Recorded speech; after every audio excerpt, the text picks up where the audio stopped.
Karen here. Welcome back to our spooky Halloween month here on HGTV Handmade. Remember kids, Halloween is not a holiday.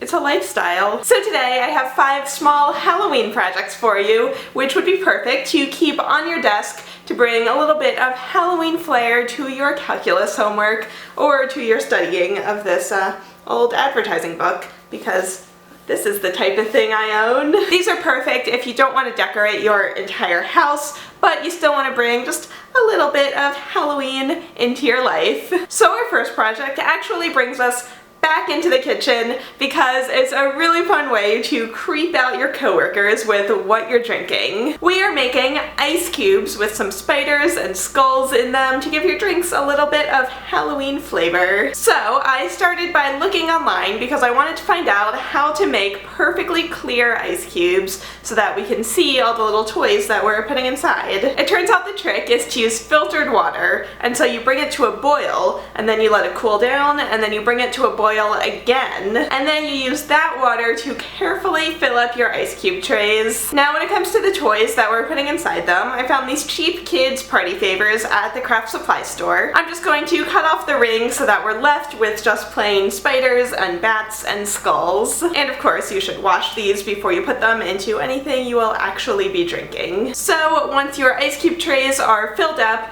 just drop one of your toys into each one, and if you need to, you can use the back of a spoon to kind of nudge them around and place them where you want. And then just put them in the freezer overnight, and the next day you'll have these really spooky Halloween ice cubes. So I just put mine in some glasses and then I filled it with water and then a squirt of red flavor enhancer, which makes them look like blood.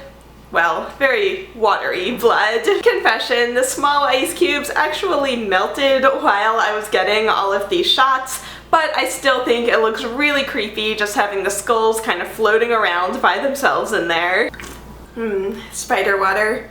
Tastes like fruit punch. Oh, and this is probably completely obvious, but just so it's said, don't give these to children because small toys floating in a drink is pretty much the definition of a choking hazard. Alright, moving on, the classic Halloween DIY for your desk is decorating a small pumpkin. This year, I'm going to make mine super classy with some gold studs. I got this fake pumpkin at the craft store and it's a little cheesy looking, so I painted it white and I painted the stem gold. And then once that was dry, I just pressed my studs into the pumpkin, making a cute pattern. This was so easy. It literally took less than 10 minutes. And since it's a fake pumpkin, you can use it year after year. To go with it, I also took these adorable tiny little pumpkins and I painted them with my favorite craft supply, liquid gilding paint. I know I use this stuff in like every single video, but I just cannot get over how amazing it makes everything look after just one coat of paint. So once that was dry, I also had 3 miniature gold pumpkins that look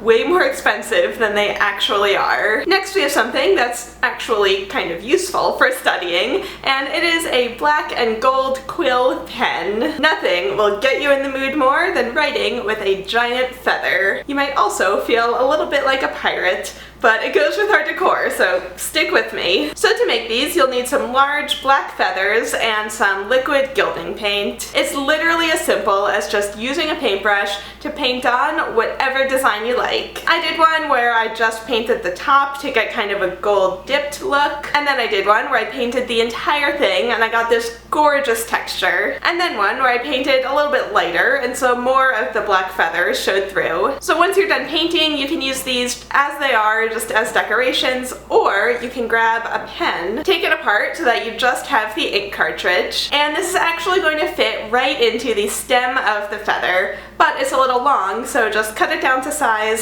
and then stick it back into the feather, and you don't need glue or anything, it just slides right in there. And now you've got some beautiful feather quills that you can use to do your homework or just to decorate your desk. But of course we need somewhere to display our quills, so I took a miniature champagne bottle and I spray painted it with oil rubbed bronze spray paint. And then I took a gold chain and I glued the end in place and then just started wrapping it all the way around the bottom of the bottle. Once I got to the bottom, I just glued down the other end, and then because I'm a perfectionist, I gave the chain a light coat with our gilding paint so that the gold of the chain would match the gold of everything else that we've been working on. I finished it off with a gold leaf sticker and a miniature chalkboard that I just got at the craft store, and I wrote a festive little boo on there. And now we've got a really cute Halloween holder for our feather quills, or you could use it as a candle holder, or you could wrap the bottom with twine instead of chain. There are so many possibilities. And now for our final project, I think it's time to bring a little bit of emoji flavor onto our desk. You'll need a piece of cardstock and a pack of white post-it notes. Put your post-its on the cardstock and draw a ghost shape around them. I based mine off the emoji, but you could draw any ghost shape that you like. Cut that out, and when you flip it over, you can start shading it with a gray marker. Use a black marker to draw an outline all the way around the border, and also to draw on the two mismatched eyes. Then just use double-sided tape to stick down your post-it notes, and if you want to, you can draw the mouth and the tongue onto the top post-it note. Now you've got a really fun post-it note display to keep on your desk, and whenever you need a post-it, you can always just take off the top one, take the next post-it, and then replace the one with the mouth drawn on it. Or you could draw a whole bunch of different expressions every time you take a new post-it if you're procrastinating or if you're really bored. Also, a quick bonus life pro tip: if you want a really easy way to dress up your desk,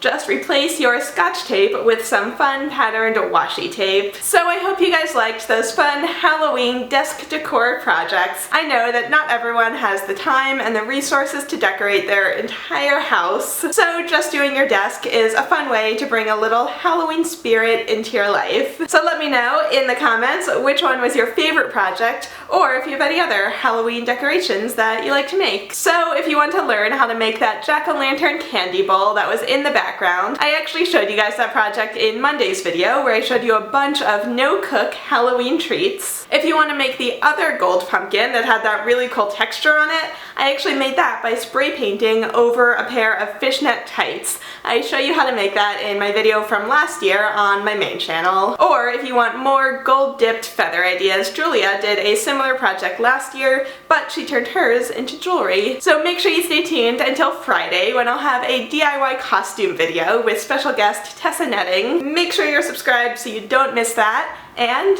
I'll see you guys then. Bye everyone, happy Halloween!